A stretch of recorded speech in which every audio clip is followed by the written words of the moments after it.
episode 4, Yes. Cutscene Convos.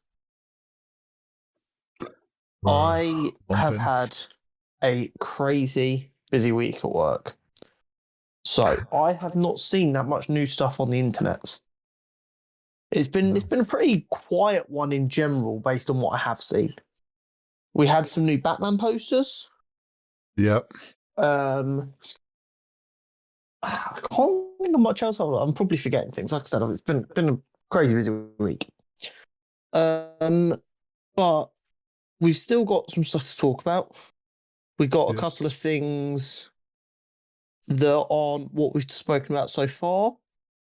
And I just think we've still got some interesting stuff to talk about that allows us to go into an area we haven't got into before. So I think we're going to get cracking with another character profile. Yep. And I don't this think week.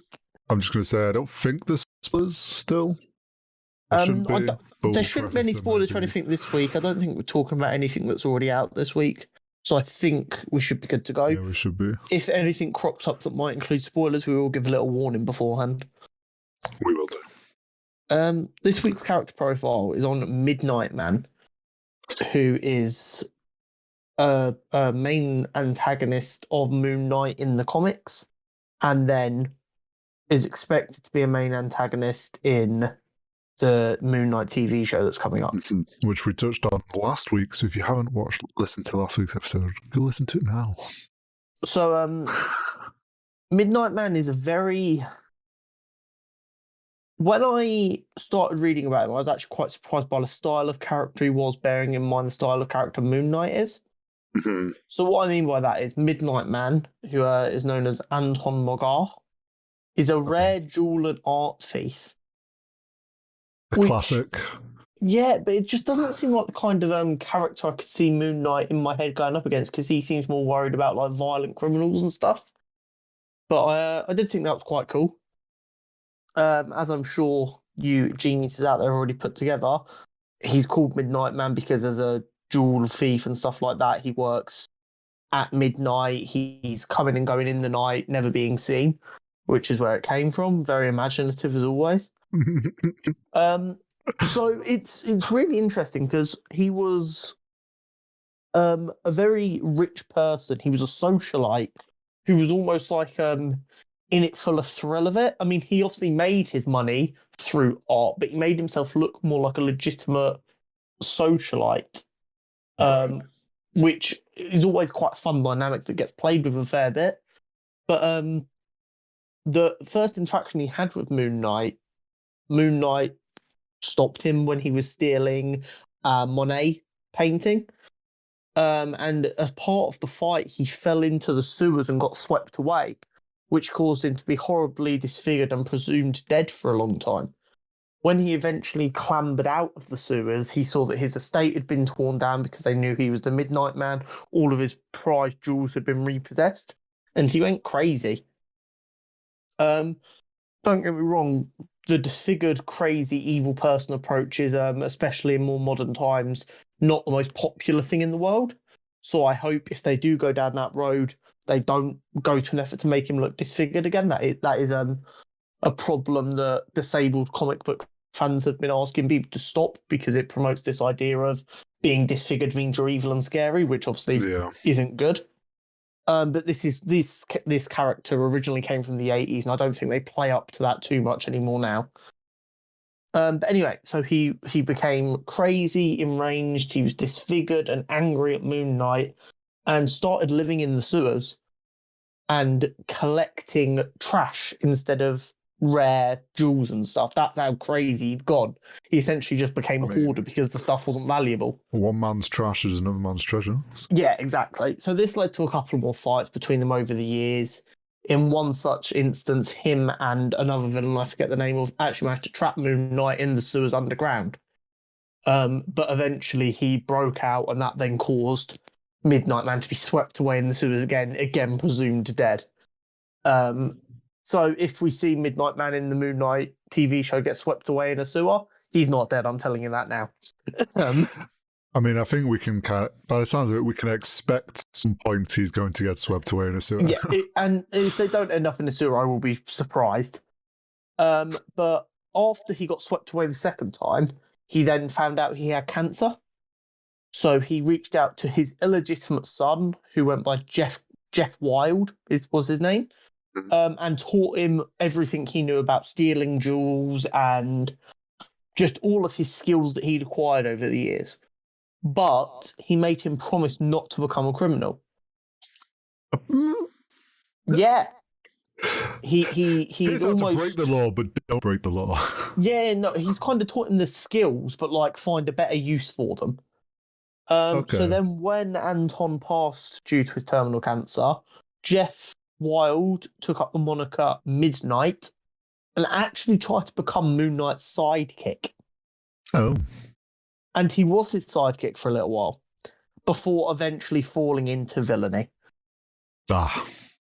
So this could be really interesting, but what I did notice, now that I know more about this character in the trailer, is in the trailer of Moon Knight, a lot of it seems to be from Stephen Grant's perspective, who, as we discussed last week, is like the millionaire personality. And bits of it are set in like England, I think there's a little bit in France and stuff. What if that beginning interaction is Stephen Grant's gone to London to buy a famous painting and Anton Midnight Man is trying to steal said painting? Yeah, potentially. Based on what I've read, I don't think Midnight Man is the main antagonist of the Moon Knight TV show. He might be a secondary antagonist.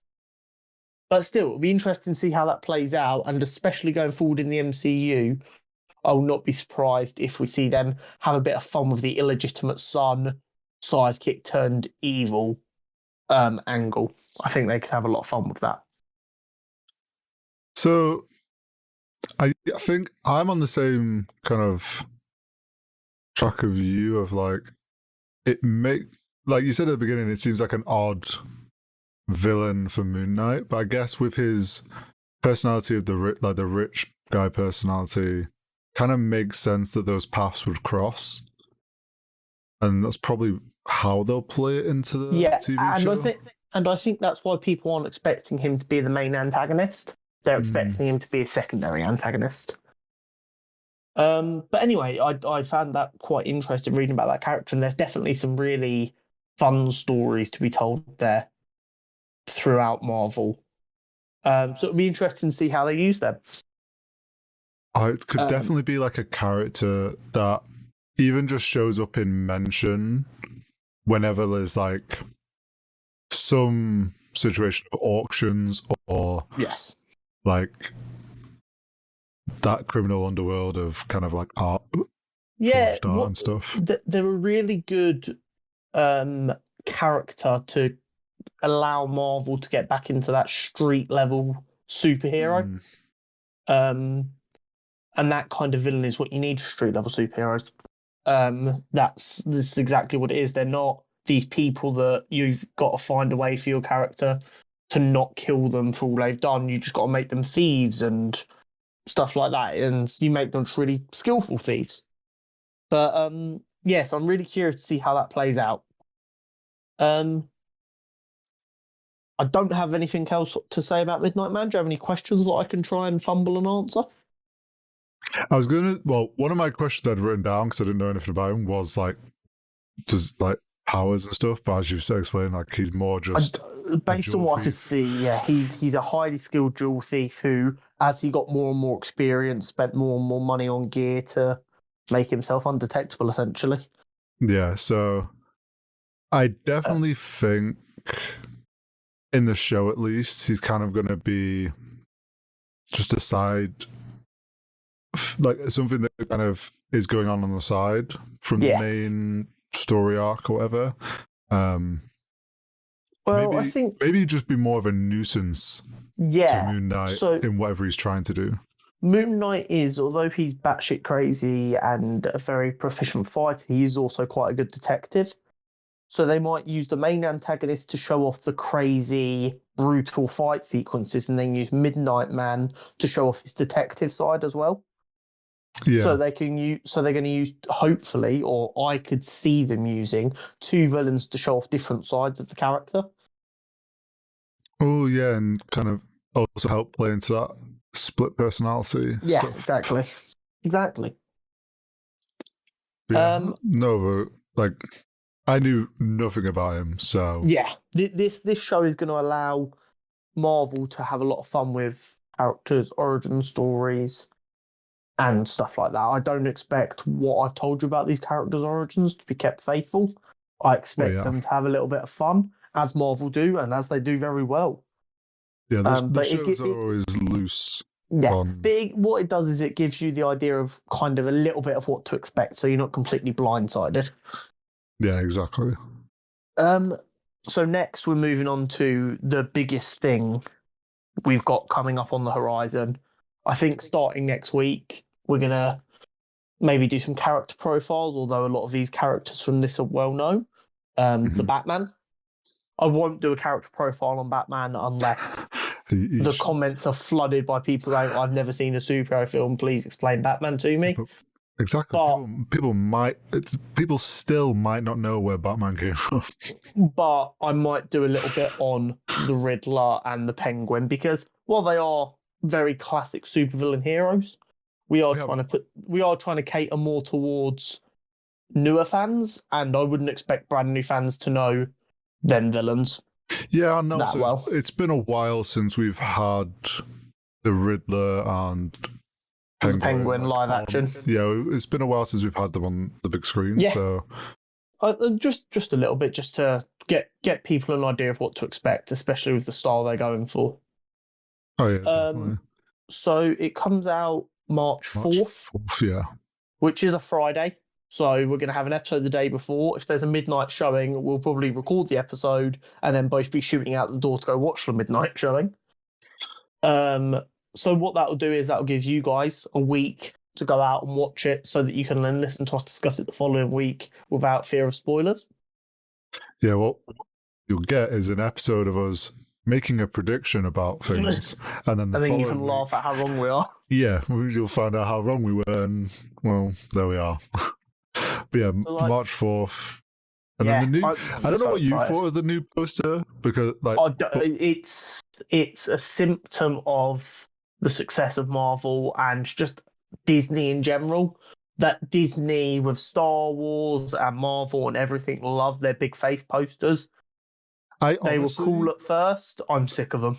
Yeah, it's like the first posters that came out for Batman, like the really red silhouetted, just Batman. Like that looks so much cooler to me, and it was like from a graphic design standpoint, like so much cooler. And I'm hoping we kind of start to steer away from this kind of style that they're releasing, because Doctor Strange, there was always going to be a big face poster.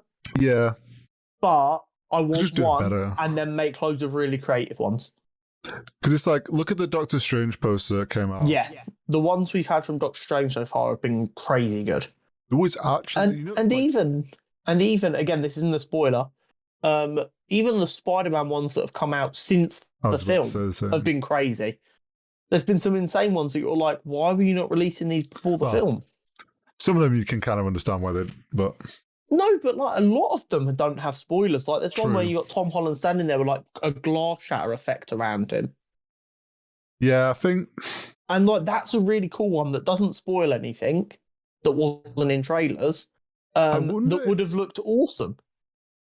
Yeah, I think Marvel's just got two in a. No, but Marvel wasn't in charge of the posters to this film because it's a Sony film technically. Oh. So as part of the Spider-Man deal with Marvel, Sony. Marvel just like make the film. Sony pay for the film. They get the money from the film. Yeah, and do the marketing. And the toys and stuff. Oh, well, I mean, that explains why the Doctor Strange poster is much better. Yeah, Marvel have realised they can get away with one big face poster, but then they've got to make a bunch of other really cool ones. Yeah. And the only problem I have with the new Batman one is it's like, I really wish the big face one would be the first one so that you can kind of forget about it and then move on to the fun creative ones. they've kind of done it in reverse. They've done really fun, creative ones, and then just before the film release, like here, boom, big face poster. Yeah. But it is what it is. I don't expect these style of posters to go away anytime soon, but I do expect people to realise that fans don't particularly like or want them, so make some fun, creative ones to go alongside them. Yeah, I think you're more like, I kind of hope they just move to these big face posters are kept for at the cinemas or on billboard, but then across social media, they're more creative and stuff. Yeah, the big face posters are brilliant for trying to entice people who haven't really watched a lot and are unsure, because they're going to see more faces and hopefully a face they recognise and go, oh, maybe it's worth watching. Yeah, exactly. But for die-hard fans such as me and you, they're boring and played out. It is what it is. Yeah, I'm in the same boat. But obviously, we discussed last week that the run time had been released. Mm-hmm. I forget the director's name, and I'm really sorry. That's a bit of a brain fart there. But he's been talking. Matt Reeves, thank you. He's been talking in the week because he's had some questions about interesting artistic choices. And he's been defending them with all his might, as I believe he should, because I think this film's going to look fantastic. But one that a lot of people are hung up on is the black eyeshadow that Robert Pattinson's wearing in a lot of the scenes, where he's like in the Batman suit but without the cowl on. And he's like, Batman wears eyeshadow. There's no way he's wearing a cowl like that without eyeshadow on underneath. And I really love the theatric drama of it still being there, all smudged and sweaty looking after he's been out fighting crime. And I'm like, yes, that makes complete sense. It's just other directors haven't thought about that. In some of the other films, I think it might have been Tim Burton's Batman, you can literally see the black eye makeup on Val Kilmer's face. I might have the wrong Batman director there. Whoever the Tim Burton Batman was. I can't remember.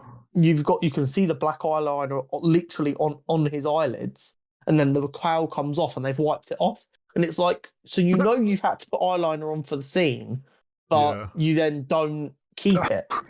Whereas Matt Reeves has gone, no, I love it. It adds to the whole. He's essentially a glorified goth who's really grumpy at the world. Yeah, I don't get why people are so hung up on it. Like, it's such a. Do you want my honest opinion as to why people are hung up on it? Go on. Because a lot of diehard comic book fans still view Robert Pattinson as just the guy from Twilight. Yeah. That's all it is. If this would have been trying to find things to because they're worried it's not going to be good, and you know what, they've been burnt by a lot of bad films. I get why they're nervous, but I think they should be more excited. I'm liking the style of the costumes we're seeing. So Catwoman's costume, Zoe Kravitz's Catwoman's costume, at least for the trailer, and I assume for the majority of the film, is very much like a basic one. It's like a cut out balaclava and stuff. Yeah. Because they're all in the early days of like the Batman world in this film. Robert Pattinson's obviously a very young Batman. He's going to be very violent, as Batman was at the beginning, before he learned any kind of self-restraint. He's going to make mistakes. He's going to have a lot more mythos around him. Mm-hmm. I personally, I know that's a lot of mixed debate about it. I love the design of Paul Dano's Riddler in this. I really like that entire, he's almost like taking the mick out of traditional horror villains. Yeah, I know. Because he's like in the big rubber suit that looks like he would just come out of the water, and the whole point is he's messing with people. The Riddler is just a character with a huge brain and a huge ego. Yeah, this is the perfect way to do it. I'm sure, we'll probably end up having an episode diving into Riddler, but my understanding of Riddler was he's just kind of a very smart, he's not focused on how he looks. He's just trying to hide his appearance, and it makes sense that it's not going to be some wild outfit put together, and it's probably just going to be a pretty kind of almost looks like anybody could put together. I think while I'm okay with a flamboyant Riddler, for the style of story they want to tell with detective noir, it wouldn't fit thematically. So instead, I think the kind of design we've got is Batman is like in Gotham, especially in his early days. Batman, no one really knew if he was actually a man or not. Like the henchmen would go, "I heard he has fangs. I heard he actually flies. I heard he has claws." Blah blah blah blah blah. And he's like just depicted to be this monster that's like just like a guardian over Gotham that's not really a person. And I think the way they've designed Riddler is almost supposed to be Riddler mocking Batman because he's got like his weird mask on, he's got his hat, he looks like an 80s horror villain, and he's like, I'm a monster too. He's like mocking him almost. He's like, me and you both know we're just normal people, and I know I'm smarter than you, or I think I'm smarter than you, and I'm going to mock you for the fact that you're hiding behind this silly bat persona. Yeah, I agree. So I think they're really going to lean into more the Riddler trying to mock Batman. Yeah, and I think it's like with your first point, like it just fits better. Yeah. With this film. What I'm really curious about is Colin Firth's Penguin, like role in the overarching story. Yeah, because we know that this is mainly focused on Riddler, right? Well, that's the sense we get from the... based on what we're seeing, based on the trailers, it seems to be that Batman is very new to the city. He started to cause his supervillains to emerge, i.e. Riddler, who's gone on a serial killing rampage. He's got the police running scared because he's too intelligent for them. And he's decided playing with them's no fun, I want to play with the Batman. That's what we know for certain. Yeah. But we know that Colin Firth's Penguin is involved. We saw him in one of the trailers in that car scene where you get the really cool shot of Batman walking like upside down because we're seeing it from Penguin's point of view. So clearly the Penguin is a decent enough part of the story, but I don't know to what end. I can't imagine they got an actor like Colin Firth for basically a cameo, so I imagine he is quite important in the overarching story. But I am curious to see how they use that. Yeah, I'm wondering if, like, because obviously Penguin's very much clued in. He's a businessman. Yeah, and clued in on what's going on in the underworld. Yeah. Like, I feel like he's going to be a pretty key point in, I guess, Batman figuring out who is the Riddler and stuff, and kind of be a recurring, maybe also pain in the side for Batman. Yeah. I've also heard a recurring rumour that we are going to have a post-credit scene where Joker is teased. Ooh. So, again, if this ends up being true, I guess spoiler warning, but at the minute, I don't know if it's true or not. If you don't want to know what it is, just, I guess, fast forward. But basically, at the end of the film, he catches Riddler and puts him in Arkham. And then it kind of pans out slightly. And the Riddler starts chuckling to himself. And then you hear a deranged laugh from the cell next door. And everyone's going, if it's a deranged laugh, that's going to be teasing the Joker. Yeah. I mean... Obviously, we don't know if any of that's true or not. That could just be one person in the right place at the right time has made a joke about that, and then people have run with it. Yeah. I'm not sure if I actually want a cutscene from this film. I'd rather them decide if it's worth pursuing this universe based on the fan reaction of this film. But I also understand they wouldn't want to miss out on a cutscene after a great film. Yeah. That's just going to build even more hype for a sequel. That's the thing. It's like, I like the idea of them doing it to leave it open in a way of like, look, this could continue into more. Exactly. And like teases like what, like where this, like opens it up to the fact that if it is Arkham, it's like, look, there's a lot more we could take this if we want to. And kind of tease that reception or whatever from the fans. But I'm interested. I think it's going to be really good. I'm fully locked in on this film. I've got a feeling it might get mixed reactions from the audience. Yeah. But I feel like it's going to be a proper... I don't like this word because it feels very almost like I'm being an elitist comic book fan, which I don't want to be, but I feel like it's going to, I'll say, pander more towards the hardcore fans. Yeah. It makes which, sense because I mean, hopefully fans who have just come from like films and live action media fall in love with it as well. I really hope everyone enjoys it. But I feel like they're designing this film more towards the hardcore fans because they're the ones who keep on giving Warner Brothers a hard time on social media. Yeah, I'd agree. And I think, I'm pretty sure Matt Reeves has talked about how he's looked at the 1980s like comic books and lent into that more. So I feel like it has the potential to please those people by being quite like true to the comics in a way. And I think if it's filmed well enough, just style and cinematography of it all will please just like the cinema fans. Yes. So I think it has the potential to be like a really, really good Batman film. I'm holding out a lot of hope for this film. I'm going to be. Warner Brothers are as well. This is probably the film that has the most potential to disappoint me that I've had in a while.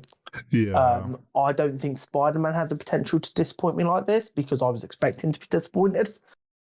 I'm really excited and nervous that it's not going to be what I want, and that's going to leave me quite upset.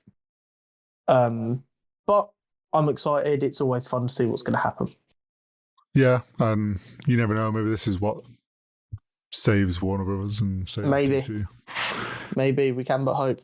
Okay, so next I have, I guess, a fun little thing for us to try because, I mean, yes, in a couple of months' time we're going to be jam-packed with new stuff happening every week, but right now it's a little bit slim pickings at the beginning of the year. So I thought, why not have a little brain exercise / discussion where we maybe discuss a character, DC, Marvel, independent, whatever, that you'd like to see have their own live-action superhero film and how you'd kind of want it to run. Okay. Yeah? So do you want me to go first to get an idea of what I'm talking about? I mean, I get what... I can go first because I okay, go for it. Go for it. So mine is less a superhero solo film.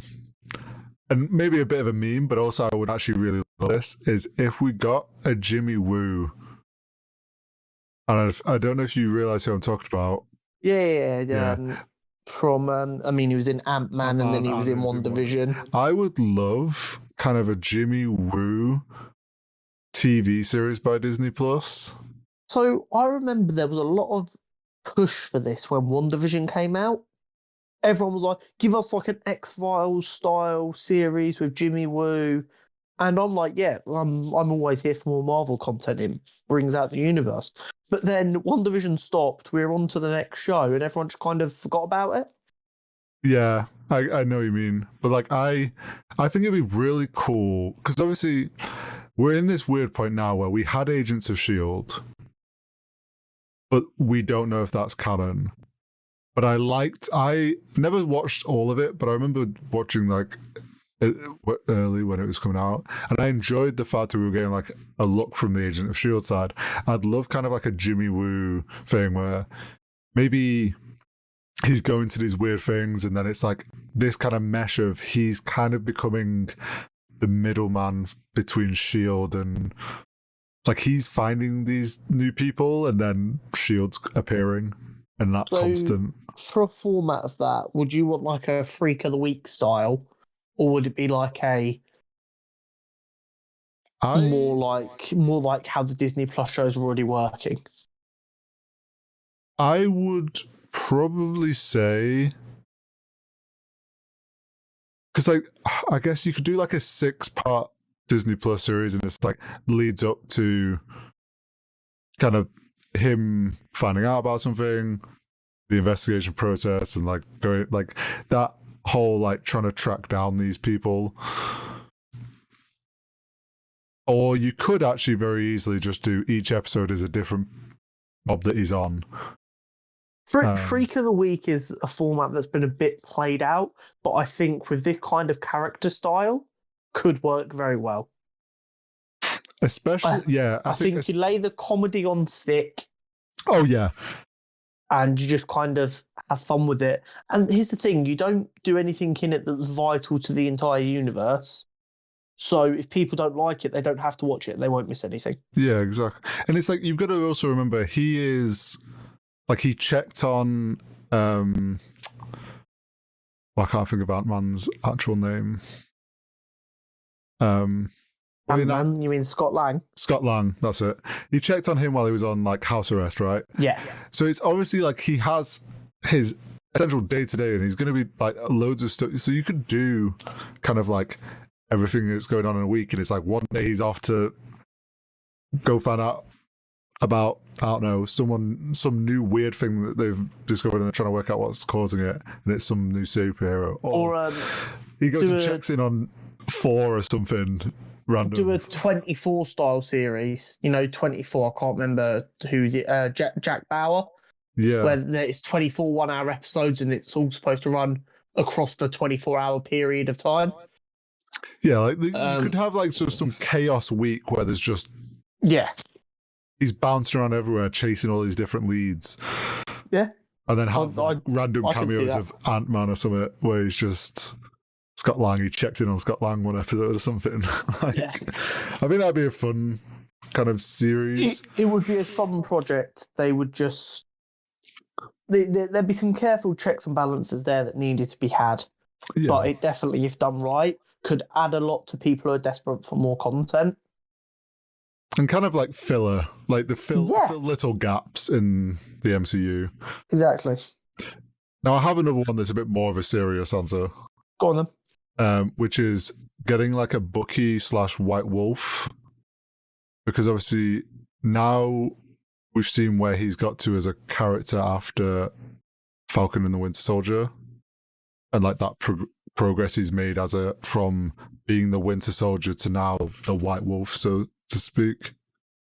I think it'd be kind of cool to maybe get a film that's just him on his own.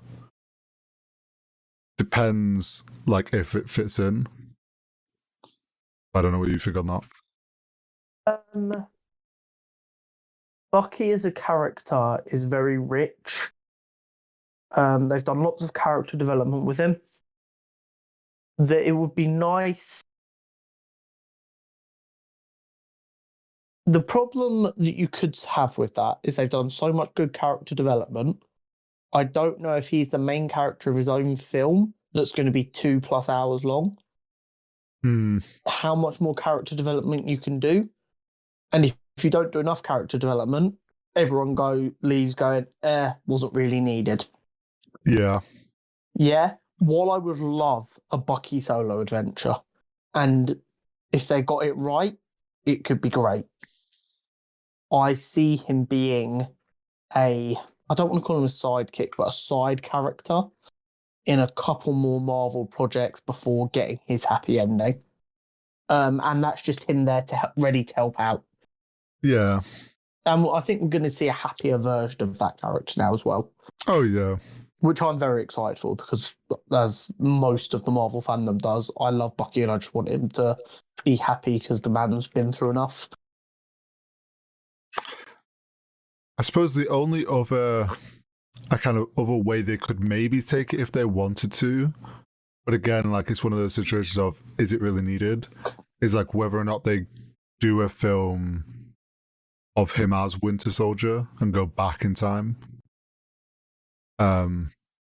Now, if they want to give me Captain America Winter Soldier kind of espionage vibes, and before Spider-Man, Winter Soldier was a million miles away my favourite Marvel film. If they want to give me that kind of vibe in a 1980s assassin Winter Soldier and give us a look from his view where you're trying to almost like a bit of a horror slasher type film where there's people just trying to get away from him and they can't stop him, I'd be here for that. But the problem is we know so much about kind of the past. They'd almost struggle to fit something in without us going, how didn't we already know about that? Yeah, that's one of the things. It's like, it's one of those. But what I do like as a kind of mini concept for that, though, is like a series of like 6 or 7 shorts that are like 5-10 minutes long, where we see him committing some of the most famous assassinations.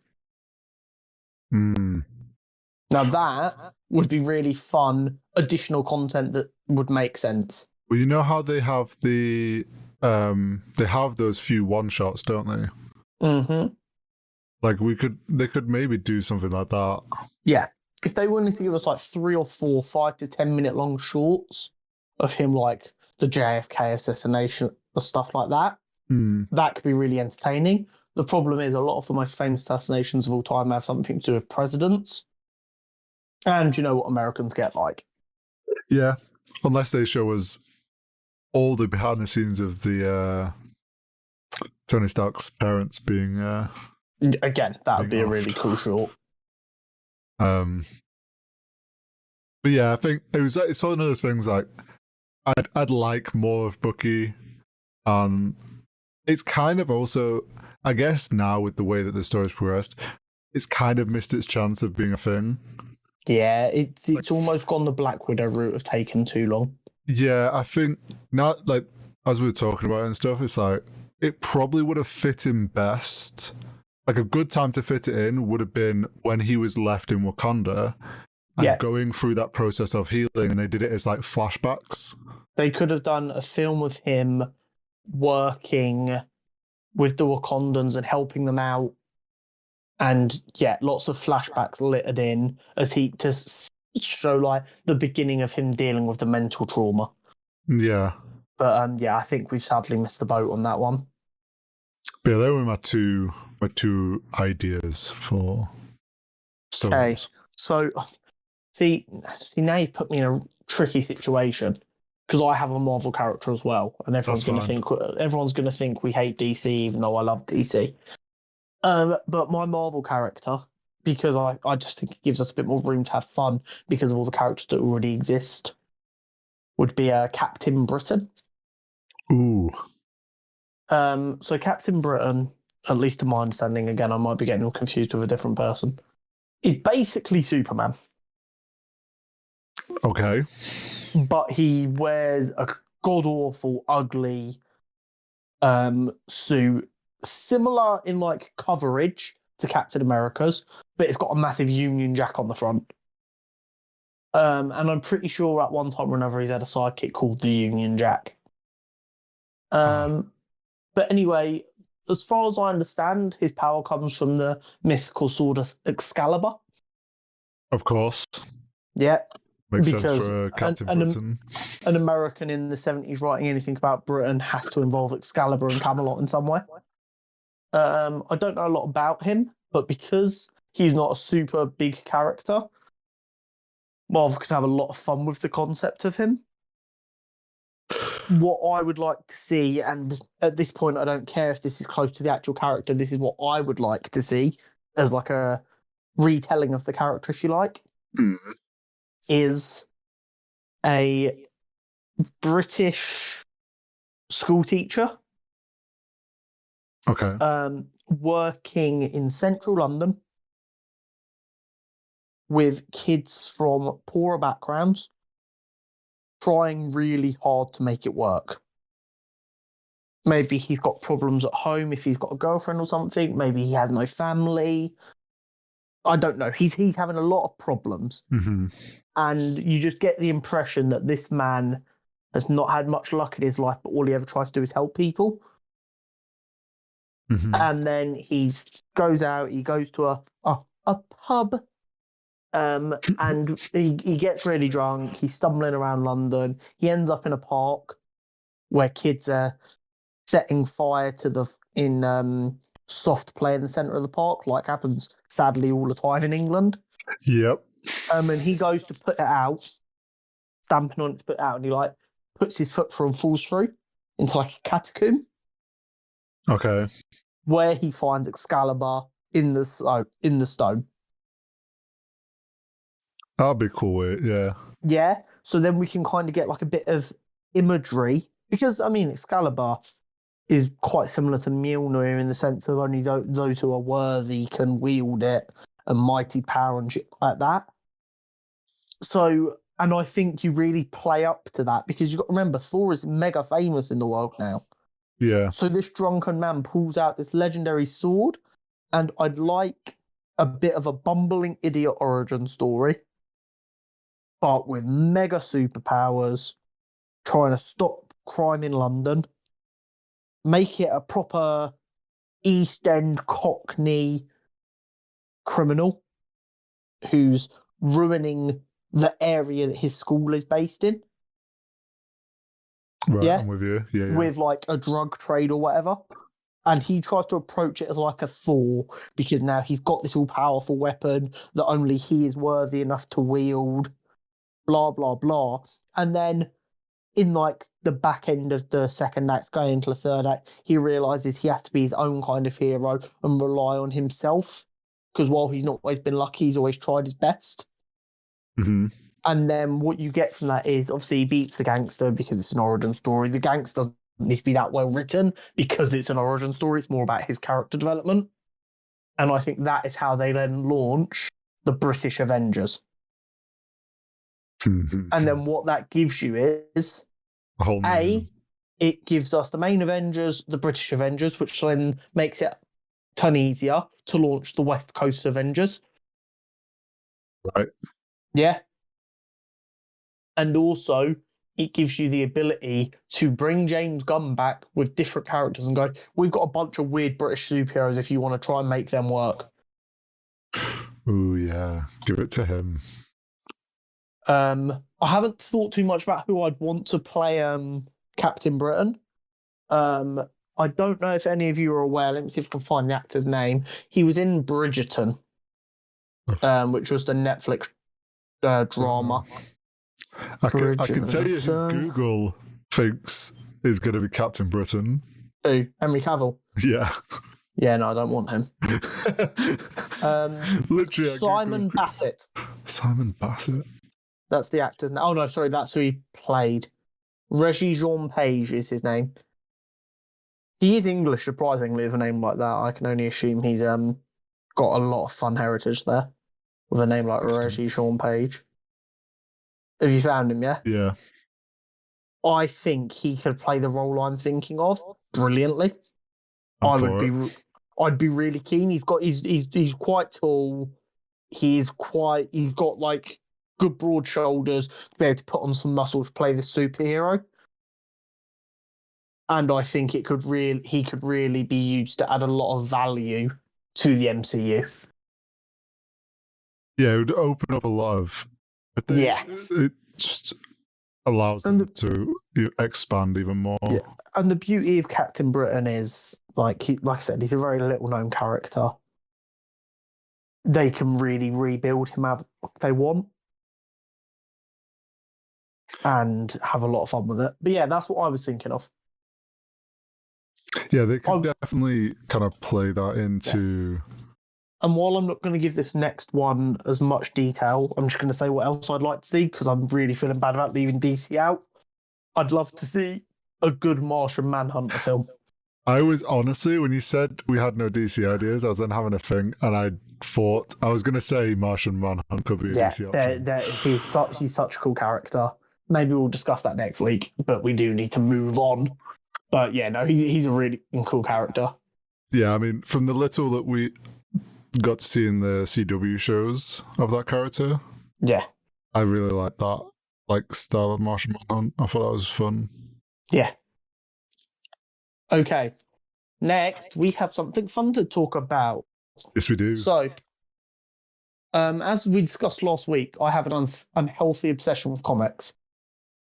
And then shamelessly, I was trying to get anyone who listens to this to go out and buy comic books. We are going to make that easier for you.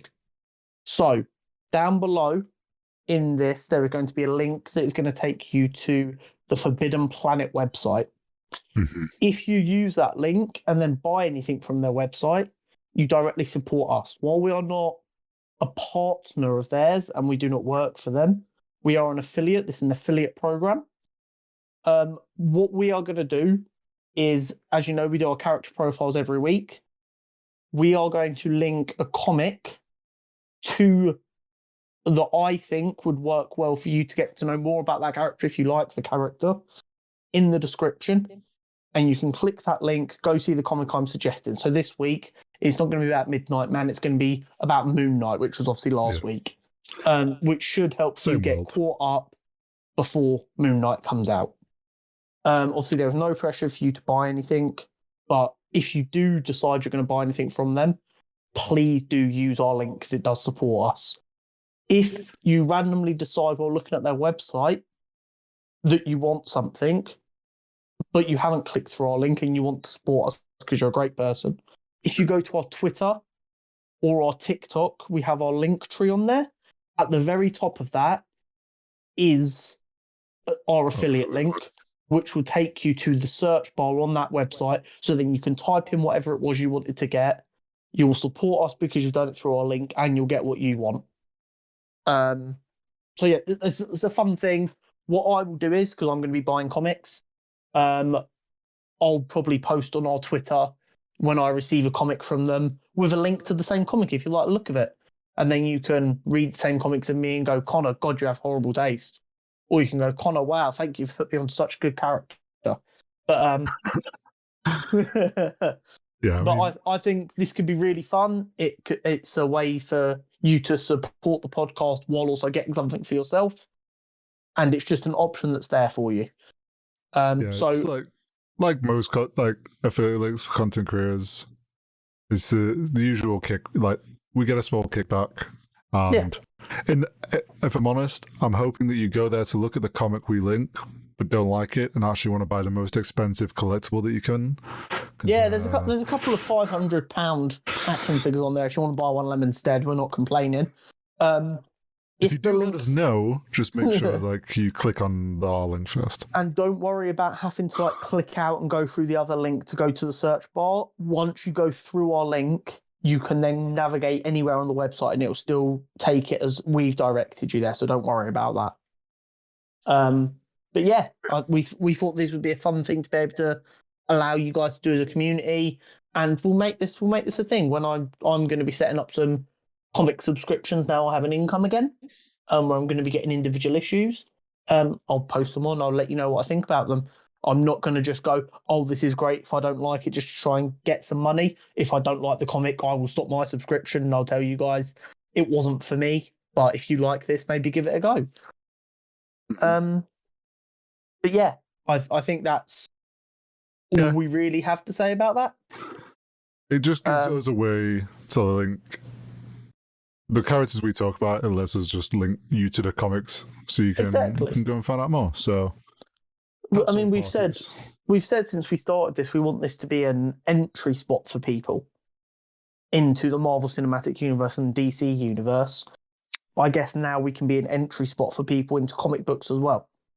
But yeah, it's that this podcast is to try and kind of be like that blending point between people that have become fans of the MCU because of just how popular and big it is, and kind of blend that into being able to teach you more about comics and characters that you might not know and stuff. So it helps all parties. Also, on the Forbidden Planet website, they don't just do comic books.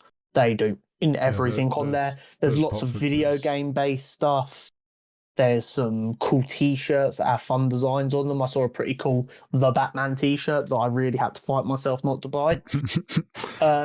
But yeah, so go. I mean, if nothing else, even if you go, no, fuck those guys, I'm not going to use their link. Go look at the website. You might find something really cool for yourself on there. Oh yeah, there's so much stuff on their website. But we're not going to be shills about it any longer. We'll move on. We're not sponsored.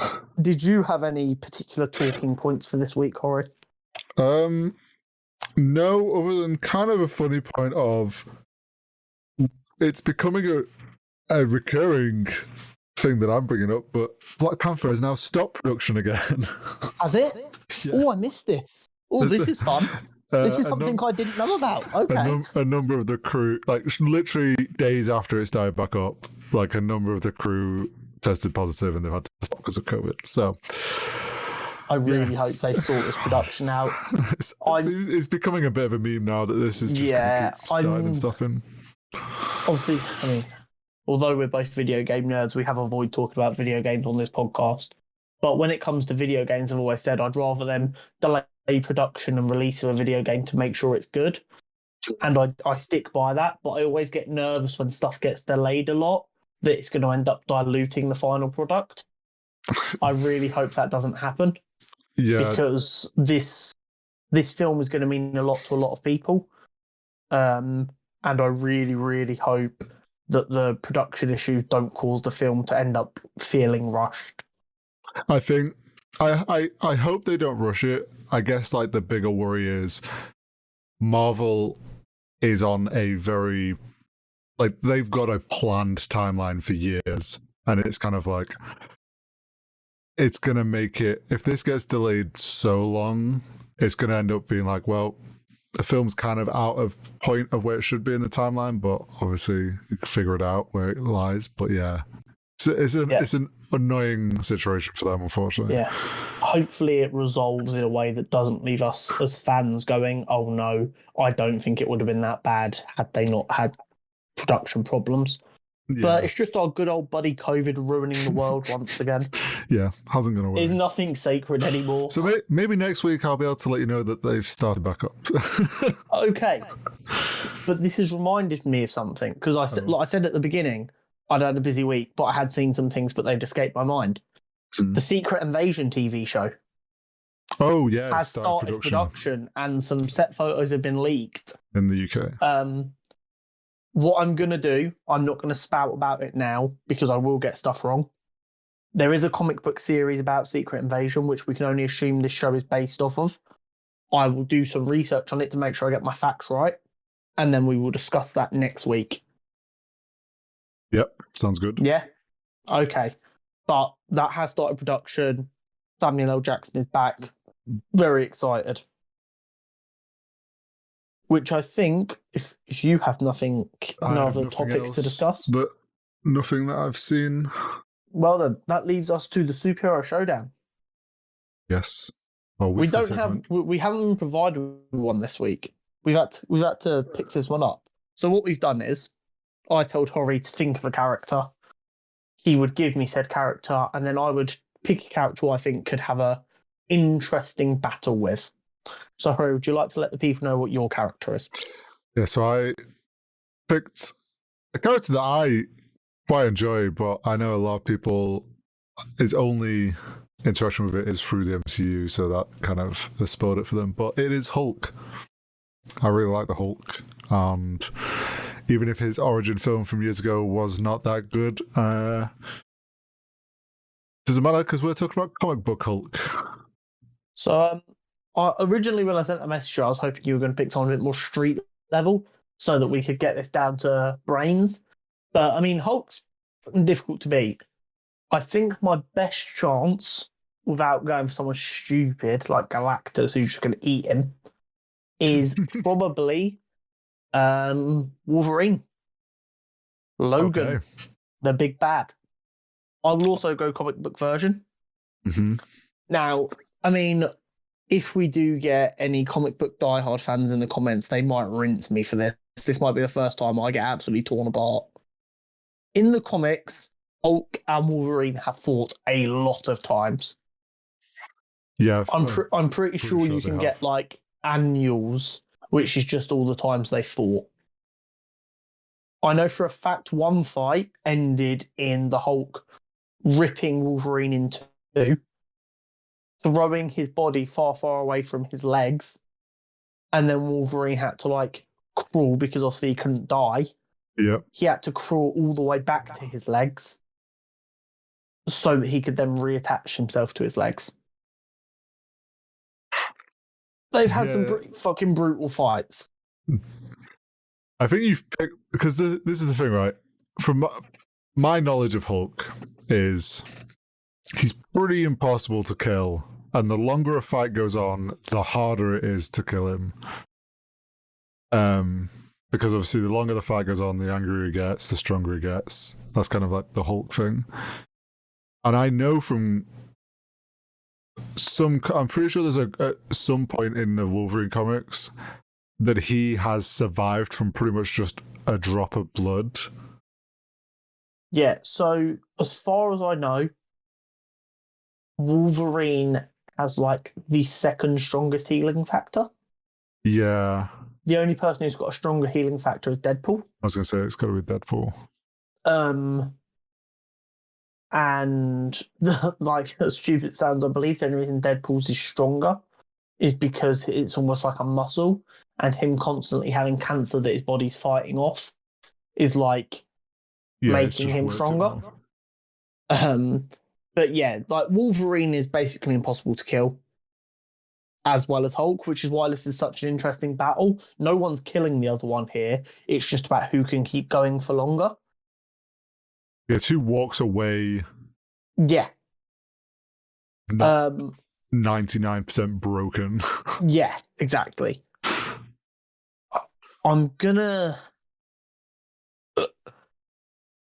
I genuinely believe this fight ends as a 50-50. This fight gets fought 100 times. It probably goes 50-50. And you know what? Probably going back through all the times they fought in comics, it's probably about 50-50 as well, because they want to protect their character's strengths. So they would try and display them as even, which doesn't help either, because you can't go, oh, that person always beats that person. But it would be, I mean, give the best fight scene director in the world an unlimited budget and let us see this run out, because it would be so much fun. I know also for a make fact. it R-rated. Yeah.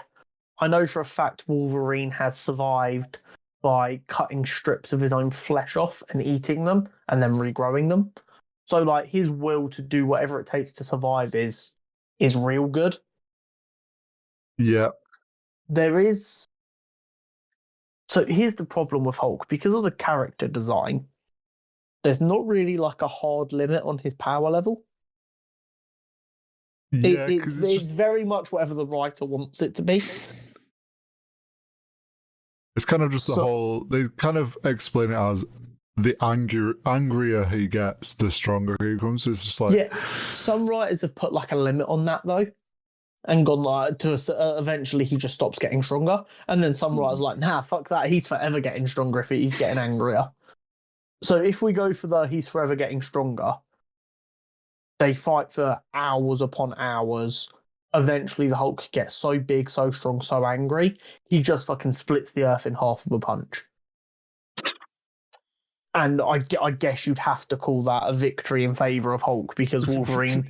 while Wolverine, I don't think would actually die in the vacuum of space, because his body would, like, keep him there. He would be, like, almost frozen in a stasis. Yeah. Can't really do much to get out of that. I guess you'd have to call that a victory for Hulk.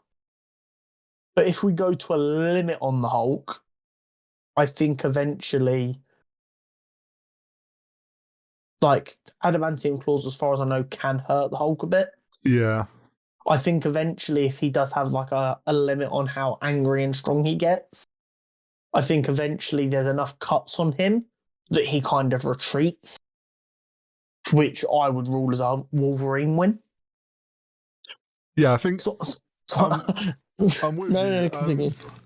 I feel like if Wolverine can last long enough through the fight, like just through willpower or what, like can just last long enough that he can wear Hulk down enough that he, like, in a way taps out, then yeah, I think Wolverine wins. It's just that thing of like, it's literally who causes the other one to essentially tap out first. Yeah, because that's what it is. Neither one's killing the other. The best they can do is immobilize them long enough to walk away.